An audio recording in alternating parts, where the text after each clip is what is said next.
আমরা এমন এক বাঙালি, আমরা হলাম হুজুগে বাঙালি। আমরা হুজুগের সাথে সব কিছু তাল মিলিয়ে চলি। আমরা যখন যেটা মনে করি তখনই সেটা ট্রেন্ড বানিয়ে দিই।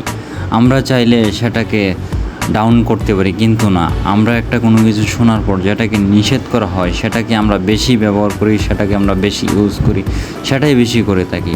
এই যে প্রেমের যে নাটকটা, আমরা যে ব্যাচেলার পয়েন্টের যে কিছু কিছু লোক বয়কট করছিলাম আমরা সোশ্যাল মিডিয়ায়, কিন্তু বাস্তবে তা উল্টো দিক দেখতে পাচ্ছি।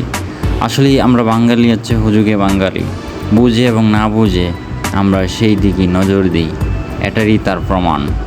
না হলে এত মিলিয়ন মিলিয়ন ভিউ কেমনে হয়? তাই নিজের বিবেককে কাটান। অহেতুক কোনো কিছুকে বয়কট করবেন না। বয়কট করতে হলে বুঝে শুনে বয়কট করুন, কারণ সব কিছুই হচ্ছে অনলাইনের যুগ। আপনি বয়কট করতেছেন, আপনার পাশের ব্যক্তিরাই সেটাকে দেখতেছে, এটাকে বয়কট করে না। নিজে বয়কট করুন এবং অন্যকে বয়কট করার জন্য উৎসাহিত করতে হবে। আর বয়কট একটা জিনিস করবেন, অন্য জিনিস করবেন না, এটা হয় না।